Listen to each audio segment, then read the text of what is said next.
Okay, I'm recording. There it goes. Yes, the meeting is.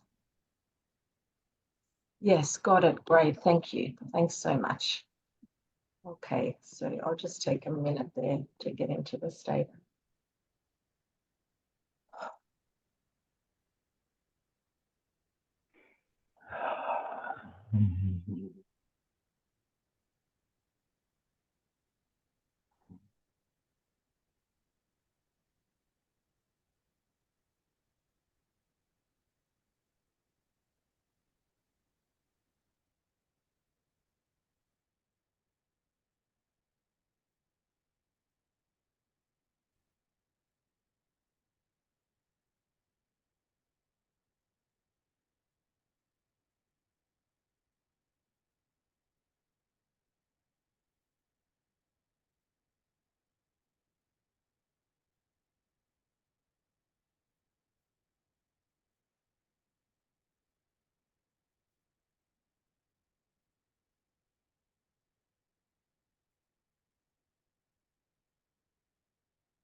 Greetings. This is Zariyah from the Orion civilization.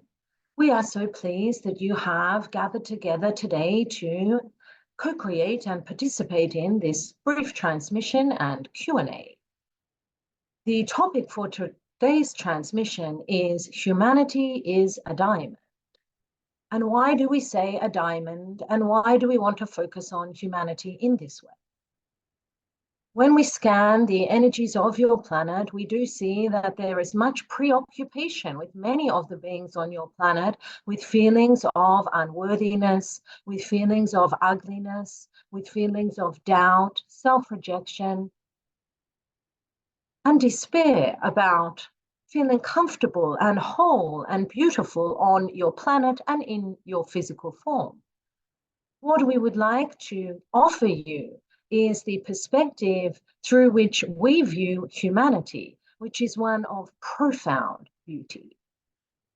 We see not just the tiny densified physical form that you have become, but we see the mission that you chose to accept, and we see the far broader representations of yourself as source energy in the interdimensional plane. You have indeed, in order to have this experience on Earth, densified yourself into a belief system. And that belief system is the idea that you are a very tiny, disconnected, finite life experience that is ultimately alone and destined to extinction. What an extraordinary way to view yourselves. We know from our not higher vantage point, but perhaps more panoramic vantage point, that you are in fact infinite beings, that you have degrees and levels of wisdom, that you have enormous courage in that you chose to densify in this way, to experience separation, and to bring yourself back to the recognition of the integration of source energy, even through those many slings and arrows of experiences that you have in physical form. You are profoundly beautiful in that endeavor. The process of accepting your physical selves is in fact a lifelong one. Part of the reason that you have something like aging on your planet is because it is a true teacher of how to accept the physical self. As you become aware of your energetic nature and more aware of the divinity of your energetic nature, your physical self starts to fade. Although you are recreating it every moment, you are recreating it in different and less perfect ways in one sense as you move through what you would consider time. However, in this process, it is an indication that you are communing and recognizing and establishing yourself more and more in relation to your higher self, which is in fact your spirit self, which is in fact your true self and your eternal self. The courage that it takes to take on a mission like this, which you will find encoded in the story of the Velveteen Rabbit, is enormous. When you were in non-physical and you agreed to densify in this way, you were taking a great leap of faith into the unknown. For your galactic brethren does not know what it is like to be so disconnected from source and to feel so alone. And so you took that leap, and then bang, you emerged into this reality in the tiny package that you would call your physical self, and you began the journey to restoration with source. And what a journey it has been for the universe to observe. We have learned so much in all your endeavors into darkness and into light. We have understood that if the human being who can make themselves so separate from source can find a way to transmute darkness into light, even under those circumstances, then it is possible for every being that we can conceive of on the universe to make this journey. You have truly undertaken a course in mastery, and you are reaching your graduation point. It is so exciting. You are magnificent beings. And if you have pause to digress for a moment into feelings of worthlessness or feelings of negativity about yourself, pause, take a breath, call us in, call Zariyah and Orion in, and allow yourself to see yourself from our point of view, which is something quite spectacular. We do hope that this transmission helps, and we are able to take questions if there are some available.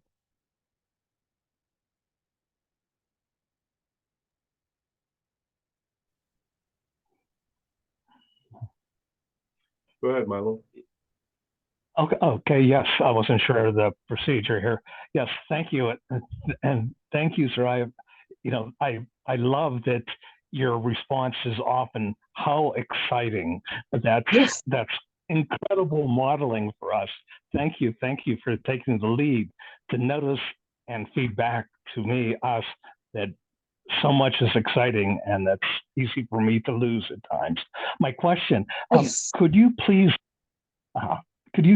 speak to the role of play in our lives on this planet, individually and collectively? And I'd also love to hear what play might be like where you're from. Thank you. Yes. The role of play is central to expansion.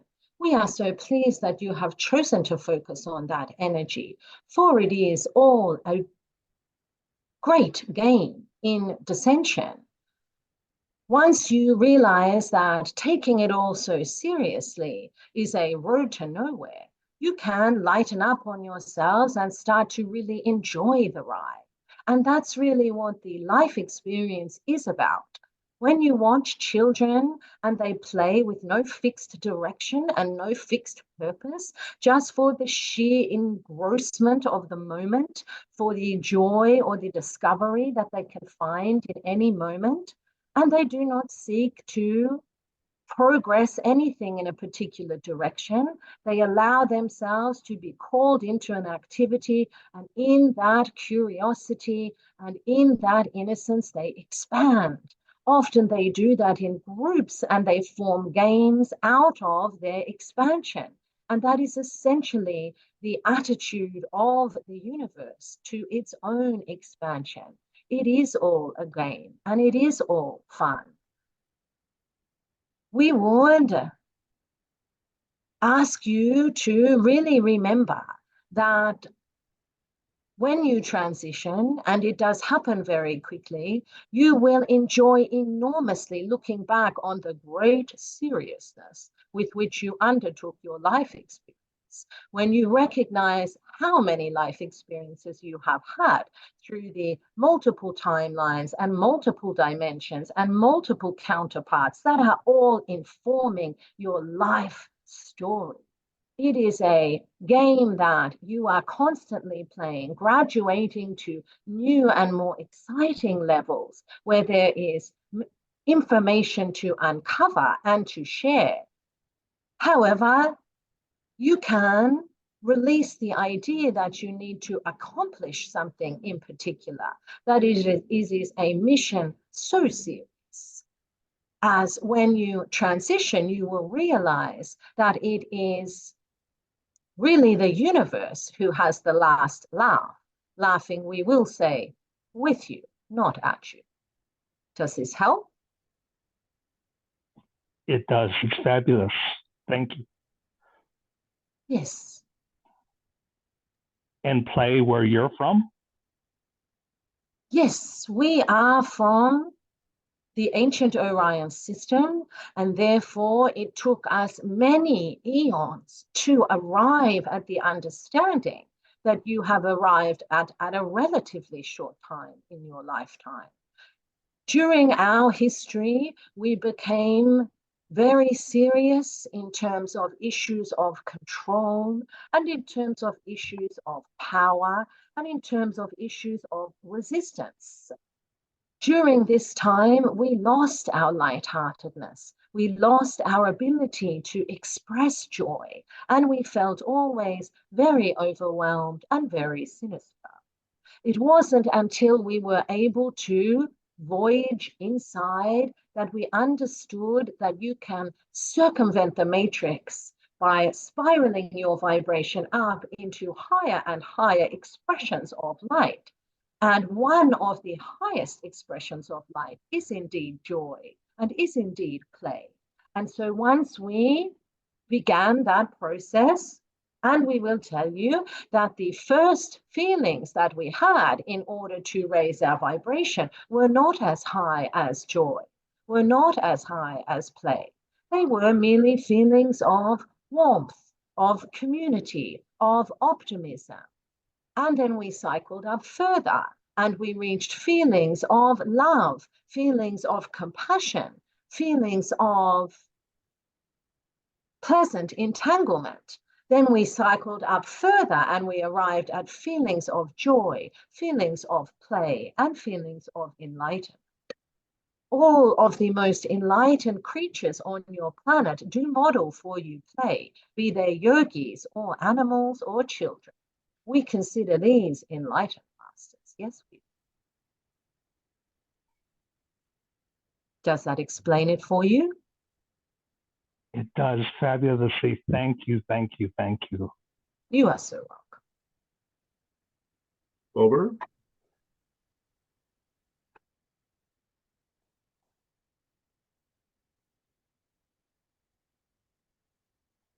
Hello. Hello. Thank you for being here. I have 2 questions. It is our pleasure, and we are happy to respond to your questions. Okay. So, it's about channeling. Yes. You are kind of coming here in this way, and is it also possible that if someone channels me on your world and I can go and see your world, the reverse version of the channeling, I mean? Yes, in a sense. What you are beginning to experience now is communication with counterparts. Yes. We do channel ourselves through the vessel of this channel because she has a counterpart in our system.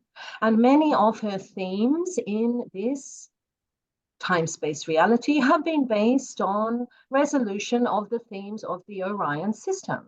So that has been learning not to fight fire with fire, learning to transmute darkness to light through the internal raising of personal vibration.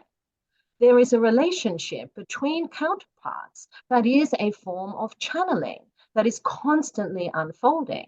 The more that you allow yourself to experience the lessons and the insights of your counterparts, the more they will become real to you, and the more you can access them at will. And the point of all that is that you access what is useful to you. If you can imagine you navigating your own timeline, your own reality, just using the resources that you feel you have, that is somewhat of a challenging task.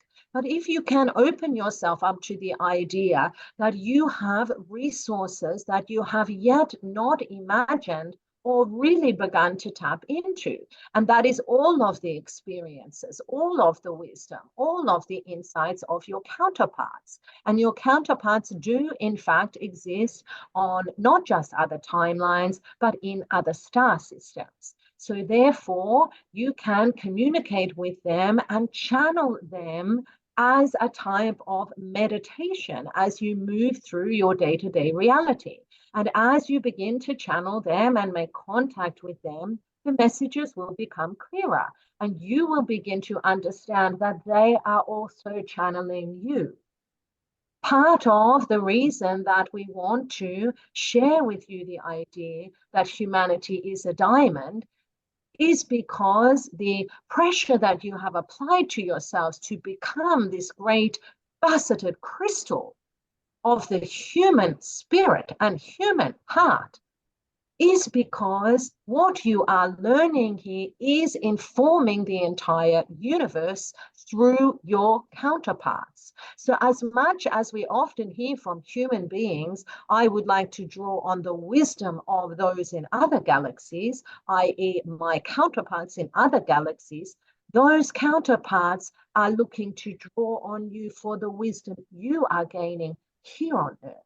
You are having experiences that really are quite wild when we look at the Akash, and that are not necessarily recorded in the same way in the entire, what you would call, history of the galaxy, although we always underpin that or footnote with the idea that it is all happening now. So what we would tell you is, yes, you can channel your counterparts, but you should also focus on how interested they are in channeling you. Build that relationship, work on that relationship, and it will become more visceral, more real, more apparent, more tangible to you as you focus it into your experience. We are seeing in particular that you have strong Pleiadian connections, strong connections from the Andromeda galaxy. As these counterparts begin to make an energetic impression in your mind's eye, allow yourself to gradually firm up that communication to the point where you recognize that it is real. In fact, that is one of the obstacles that has historically proved most challenging for human beings. Your communications with the unseen world are real. Because you have descended so far into separation, it often seems as if you are making it all up in your head. But as you more and more invest in the idea that it is real and the universe shows you evidence of that, you can grow that belief inside yourself, and then you will really be cooking with gas, as they say. How exciting. Yeah, like beautiful. So my next question is about grace. Yes. So do they know that they are indestructible souls? And if so, what was the point of perpetuating their species. Yes. Well, as you would understand, life seeks life. Life seeks continuation in physical and non-physical.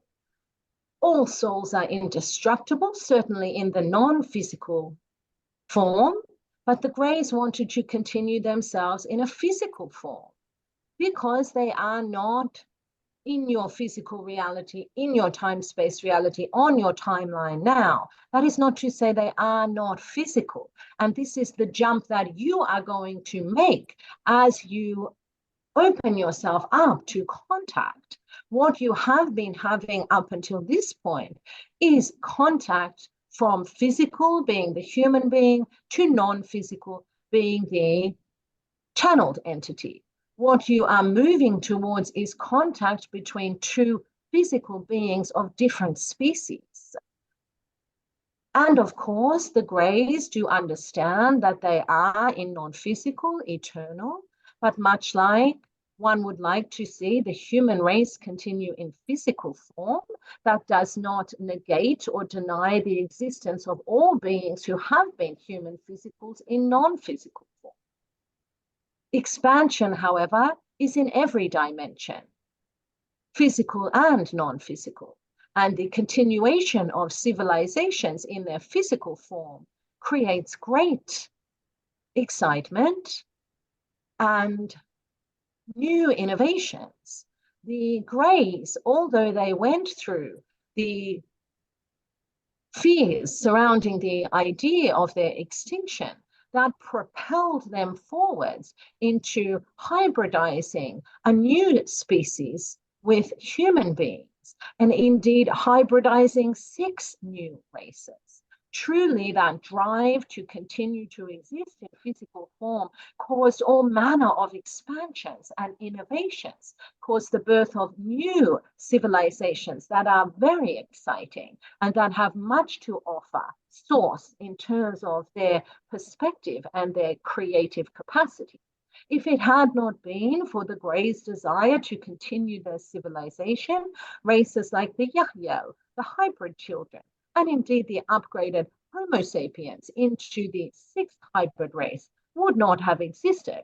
Would you prefer if the Greys had accepted themselves only to move into non-physical and all of this expansion had not taken place?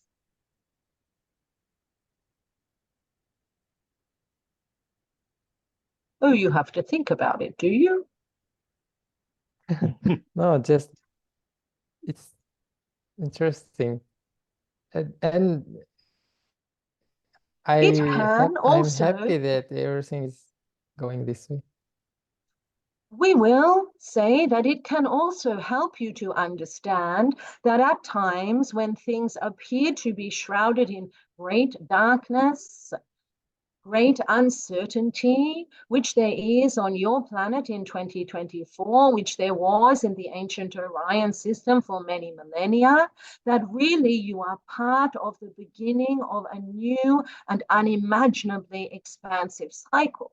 So the Greys coming to the end of their civilization as they knew it, having overcapitalized on technology and mentalist approaches to life, and undercapitalized on emotion and heart-centered energy and natural energy, realized that they needed to correct their course. And that is where they partnered with other species to generate hybrid races, including Homo sapiens. And that is partly why we are able to have this conversation with you on this timeline today.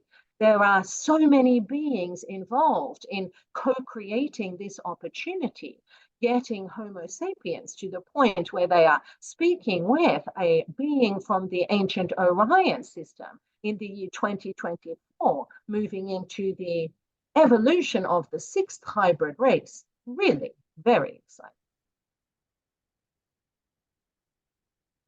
Does that help? Yeah.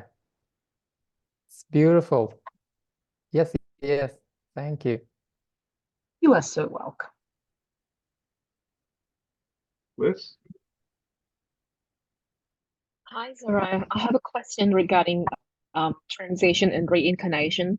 Can you Yes. speak about this, please? Yes. Do you have a specific question? I have a dream that my cousin who made a transition, she told me that she is now in a physical form. Yes. Yeah, does it mean she made a decision to kind of like get back into physical form? And if so, can we still connect with her in a non-physical form or her counterpart in a different place? Yes, we asked you for a specific because we did sense that this was more evidence that you have been presenting yourself with of your ability to communicate with people transition. This is a strong theme in your energetic structure. You are certainly a medium in that regard. And you have people who have transitioned into non-physical coming to you with messages about their continuation. We would, of course, say that there is many stories on your planet and in your various religions and orthodoxies about the idea of reincarnation. However, it is somewhat of a misinterpretation of the way that beings can populate many timelines at many different points. It is not that one being, for example, your cousin, is reborn as that being into a new vessel and then continues on their journey. Not quite. What you have is, as we have discussed before, an oversoul that has many, if you would like to think of it, branches. And those branches are counterparts. They are, we don't like to use the word clones because that is not accurate, but it does help you to have an imagery of members of a group of an oversoul that share something very fundamental in their structure. So in that sense, yes, this being does continue in physical, absolutely, as you all are continuing in physical all the time in different ways through different counterparts, but also the message that you are translating from your cousin who has transitioned is that she can become present in physical through you, through your articulation of her into the physical plane, through your recognition that to transition does not mean that you disappear. It just means that you are, in the ways that human beings understand it, no longer in the dense material form or physical form that you were in previously. Of course, this takes some adjustment, and that is why there are associated feelings of grief. We do not diminish that. Again, that goes to the part of our transmission about the human heart being such a diamond, because in the idea of separation that you have encoded into your belief structure, it certainly appears when someone transitions that you have lost them. But we are encouraging you to recognize increment by increment that that is not the case. Something has been transformed, but nothing has been lost, only expanded. And you are one of the channels of that message into the wound of separation for humanity at this time. If you are being visited, as you so consistently are, by people who have, quote unquote, crossed over, that is because they are so excited that you can hear them. And they want you to make representation of them in the physical world. And in that way, they become physical again. And that is an important mission at this time, because as humans emerge from the wound of separation and they take those blinders off, so to speak, they will recognize themselves in an incremental process as multifaceted, multidimensional, and indeed a fractal of source. However, as is the very human way, people like evidence. They like to play that game. They like to ask you to tell them something that their loved one has said that they can understand. And it helps them to relax into the idea that they are not separate from Source and that it is always an eternal and ongoing story. Does this help? It does. And how do I open myself to other people who also have transition who are not related You are, to me? Or can you repeat? We lost you for a moment. how do I open myself to other people who have transition as well? Because so far I only feel like I only connected with people that I know. Yes. So as we read your energy, you have powerful ability to absorb the message. However, you are feeling a little wobbly in the translation of the message. And at this stage, you are likely to play your cards close to your chest, to receive the messages from those who have transitioned, and to perhaps not be so confident to speak those messages out into the world, as you understand that it may not necessarily be receptive to your experience. The reason that you have people that you know appearing to you in these early stages is because you can confirm that they are in fact spirit speaking with you through your own experiences and process as you move through the day. And as you allow yourself to make that translation for others into physical reality, and as we lean into your cousin's message, bring her into physical, then you will open up increasingly to other beings who you are not related to and you do not know, although you do understand we are all family. However, once you have opened up yourself to making translations of that message in physical reality, you will experience confirmations. You will experience strange happenings and undeniable experiences that allow you to understand you really are communicating with your loved ones passed over. And once you have been through that process, you will feel more confident about communicating with beings that you have not known in physical reality. It is, in a sense, a process of building your own confidence in your abilities. Does that help? It does. Thank you so much. You are so welcome. I have a comment and a question. Yes. First, I want to thank you for last week when you brought up the idea of where am I? I'm here now. And Yes. it's the one that Ray posted. The rest of you might have seen that. That has helped me so much already. When I'm lost in a memory, say an unhappy memory, or when I regret something, you made the point that it doesn't do any good to think about it now, but to ask, where am I? I'm here now, and be in the moment. And it's Yes. helped me so much. I want to thank you for that information. You are so welcome. It is a process of pulling your power back and restoring yourself to your full robustness in this here present moment. Exactly. It's wonderful. And now, every time people talk about source, I'm so curious about source. And Yes. you mentioned the 12 fractals of source. Can you tell me about that and anything else that we might like to know about source? Yes, initially, and you will find this in many historical documents, religious documents, in many different explanations of what is the fundamental nature of the universe. You will find 12.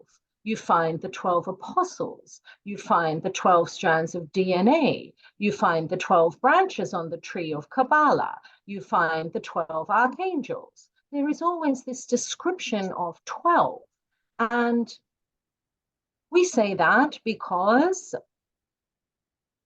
Source initially had to go through a process of breaking itself into various components in order to see itself initially from another point of view. You can think about splitting an atom. If you split one atom, as Einstein found out, you make quite a brief impression on the universe. And in part, it is a descriptor of something becoming conscious of itself. And in order to become conscious of oneself, one has to be at least a two. One has to be able to observe and be observed. Often this is explained in the thought experiment of Schrodinger's cat. The universe must observe itself or be observed in order to know that it exists. And the first fragmentation of Source in order to see itself was a fragmentation into 12. And that is often described as the 12 archangels. Certainly the angelic realm exists.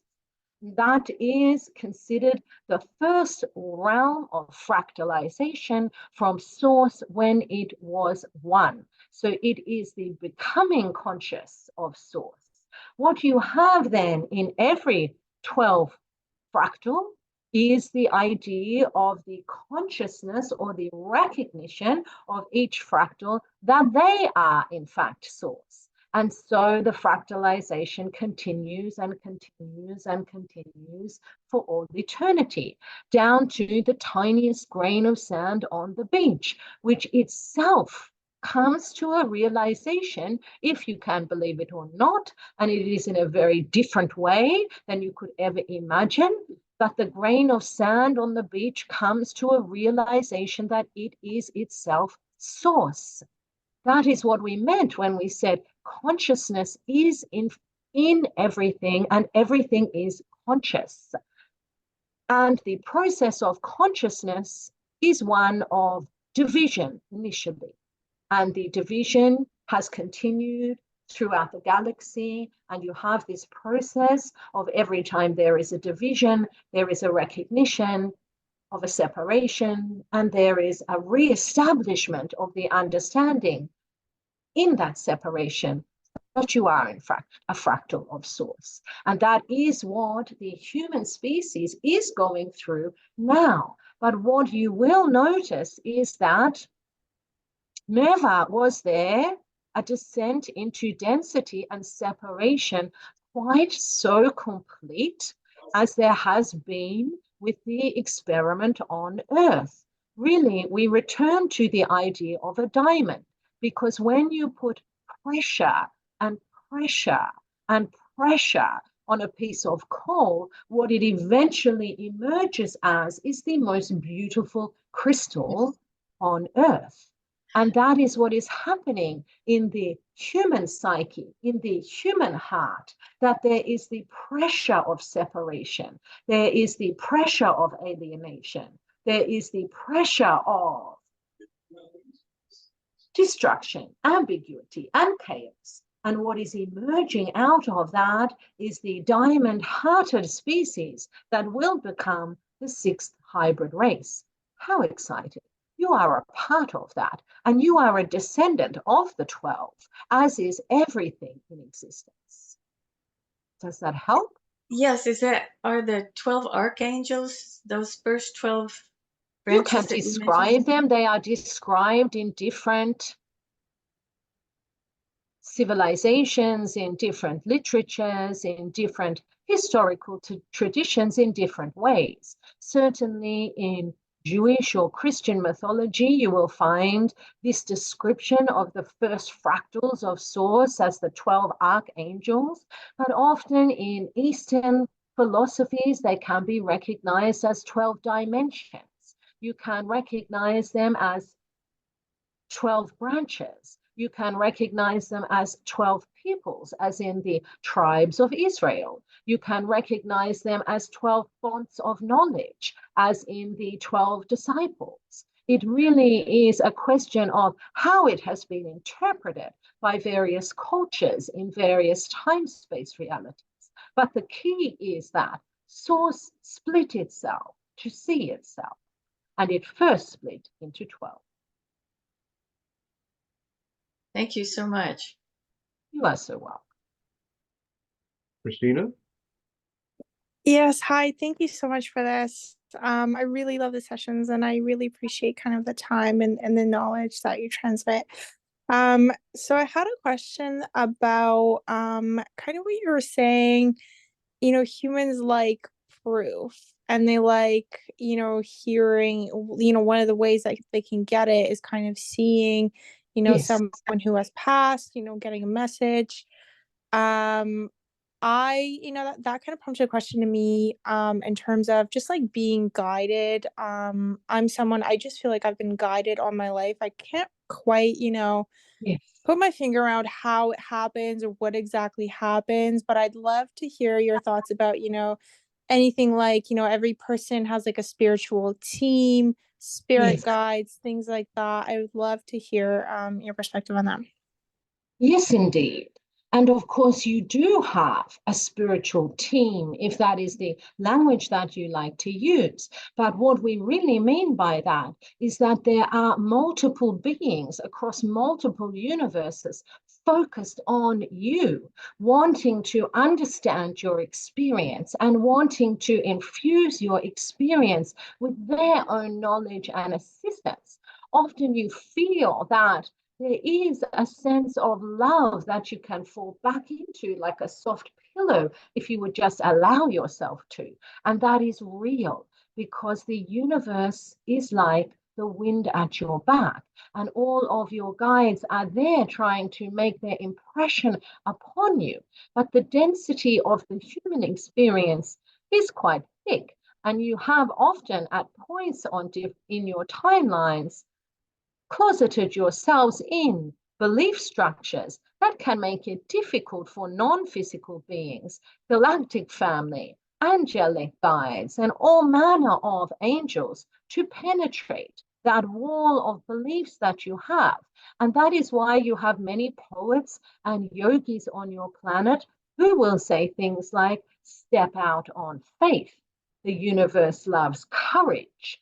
It is the ability that you can find in yourself to lean into what your intuition knows, and then the universe will confirm it for you. You need to open the door a little bit and see what rushes in. There is a saying on your planet, faith precedes the miracle, and we say, yes, indeed. So if you can allow yourself to be open to the guidance, if that is what you would like to call it, or open to the support, open to the messages that are always there for you to access, then you will find that they will come more easily to you.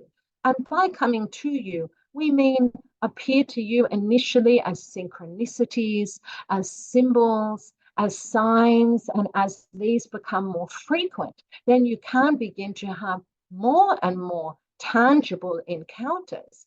Often people will have visions, people will have hallucinations as they have been described, which is really contact with non-physical beings. People will have very vivid dreams. And what the next step after that is actual contact and timeline jumping. So you can, as the Greys have shown you how to do, slip through a wormhole, move through a portal, actually have physical contact with an extraterrestrial being or an interdimensional being. But in order for the whole path to unfold, you have to take the first step. You have to walk the path, and the path will unfold before you. Does that make sense? It does. It's very beautiful. Thank you. You are so welcome. Do you have time for one more? We can take one more question. Okay, I have a question about the vibrational rate and the cycles per second. Does that Yes. correspond with the beta waves in our brain? Yes, you have, in a sense, different brainwave states that allow you to engage in different ways. So, for example, it is the gamma state that allows for the communication between a non-physical and a physical entity in a state such as channeling. And in order to achieve that brainwave state, you do need to cycle yourself up to a certain vibrational frequency range in order to have them in sync, so to speak. It is not to say that there aren't times when there are people who can achieve a brainwave state of that of channeling, who are also, in terms of their spiritual path or their path of expansion, not necessarily vibrating at the highest frequency that they could be, but in general, these two do lockstep because there is a language that the brain is speaking to the physical form and to the higher mind all at the same time, especially when you are in either a channeling state or in the reception of knowledge from speaking with an extraterrestrial or interdimensional being, such as you are gathered here now. If you could all put little wave state monitors on your forehead, you would see that in the act of channeling, in the act of meditation, in the act of receiving channeled information or being in communion with extraterrestrial beings or interdimensional beings, in the act of prayer, in the act of astral travel while sleeping, your brainwave changes significantly. It is not unusual, and it happens several times a day. How exciting! Thank you so much. You are so welcome. If there are no further questions, we will take our leave and we bid you good day. Thank you so much. Thank you.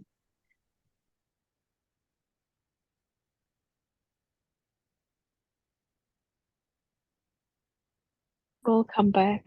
Welcome, Thank welcome. you. Thanks, guys. I feel my shoulders are getting much better. I think